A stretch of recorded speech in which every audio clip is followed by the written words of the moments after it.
السلام علیکم عزیز سامعین، welcome to my channel voice of Mona. ہماری آج کی اسٹوری کا نام ہے ہمدرد۔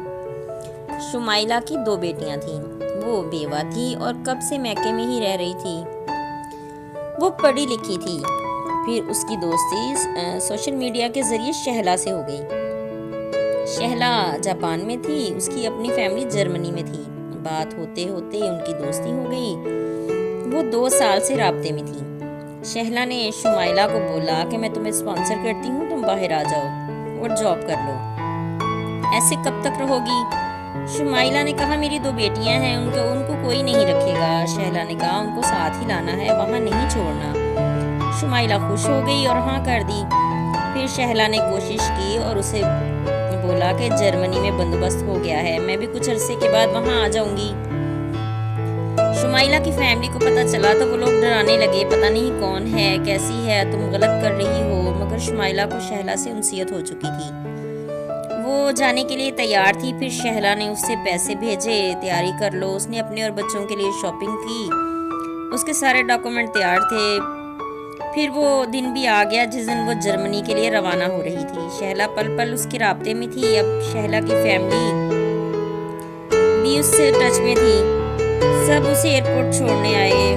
اس کا دل بھی کچھ لمحوں کے لیے پریشان ہوا، لیکن پھر اچھا مستقبل نظر آیا تو وہ بہل گئی۔ جہاز میں بیٹھی تو سوچیں تھیں، دونوں بچیاں جڑواں تھیں اور دونوں تقریباً 8 سال کی تھیں۔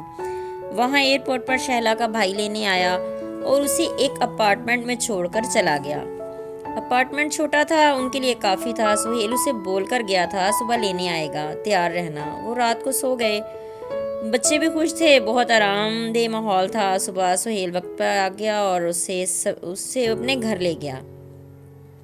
کچھ دیر میں شہلا کی فیملی سے ملی، وہ بہت اچھے تھے۔ اس نے سب کے ساتھ ناشتہ کیا۔ وہ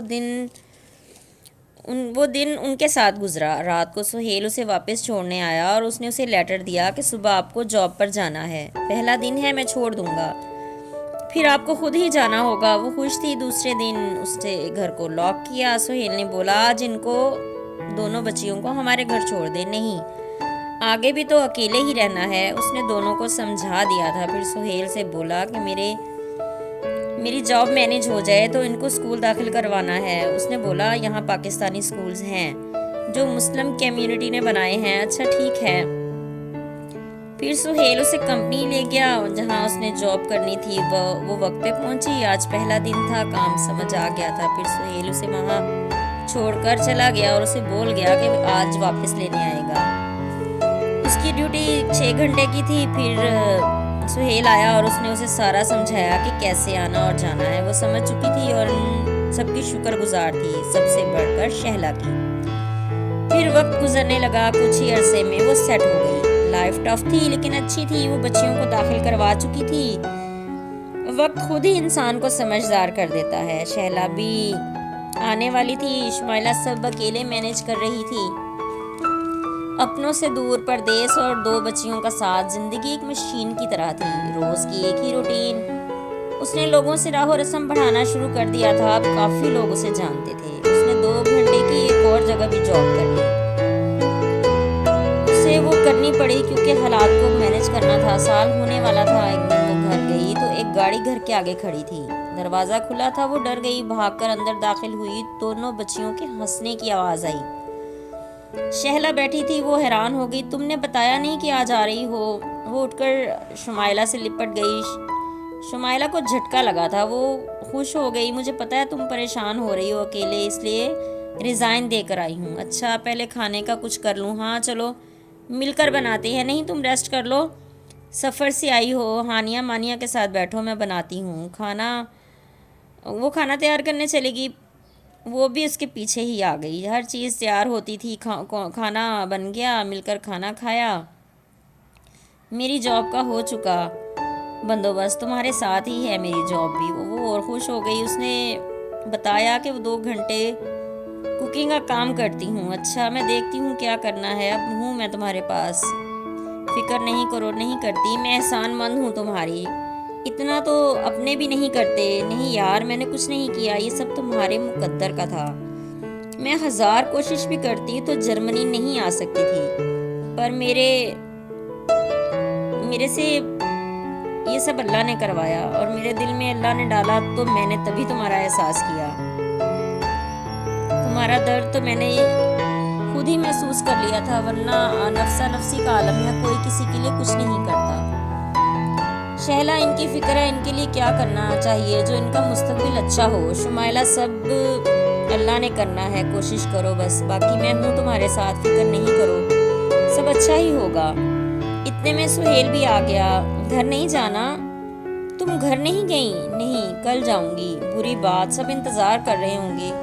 چلو میں بھی چلتی ہوں، پھر واپس آ جائیں گے مل کر. پھر سبھی سہیل کے ساتھ چل دیے. کچھ دیر کے بعد شہلا نے خود ہی بولا مجھے چھوڑ آؤ. ہم واپس اپنے گھر آ گئے. لیٹر شہلا کے پاس تھا. صبح ہمیں اکٹھے ہی جانا ہے. وہ پہلے ادھر ہی جاب کرتی تھی، سب اسے جانتے تھے. دن اچھا گزرا. وہ سینئر تھی مجھ سے لیکن میرا خیال کرتی تھی. واپسی پہ میں نے شہلا سے کہا میں اکیلی تھی اور تنہائی بھی کسی درد سے کم نہیں ہوتی. اب تم ہو میرے ساتھ، ایک بات تو بتانا. یہی کیا؟ میں بھول گئی بتانا. شہلا کی شادی ہوئی تھی لیکن وہ انسان شہلا کے ساتھ دھوکہ کر کے چلا گیا تھا. جب ہماری بات ہونا شروع ہوئی تھی تب وہ بھی گہرے درد اور تکلیف میں تھی. پیسہ گیا تو واپس آ جاتا ہے، انسان دوبارہ کما لیتا ہے، لیکن جو محبت ہم نے لٹائی ہوتی ہے وہ واپس نہیں آتی. اس بات کا درد انسان کو جینے نہیں دیتا، لیکن ہر انسان کے دل میں انسانیت بھی نہیں ہوتی نا. میں نے شہلا کو بولا میں بھی تو ساتھ ہوں. ایک ہمدرد مل جائے زندگی میں تو اور کیا چاہیے ہوتا ہے. زندگی بغیر ہمدرد کے نہیں گزرتی. اکیلے انسان کہاں تک جیتا ہے. ان دونوں کو ایک دوسرے کی ہمدردی نے ہی جوڑ دیا تھا. جیتے رہیے، خوش رہیے. ملتے ہیں اگلی کہانی کے ساتھ.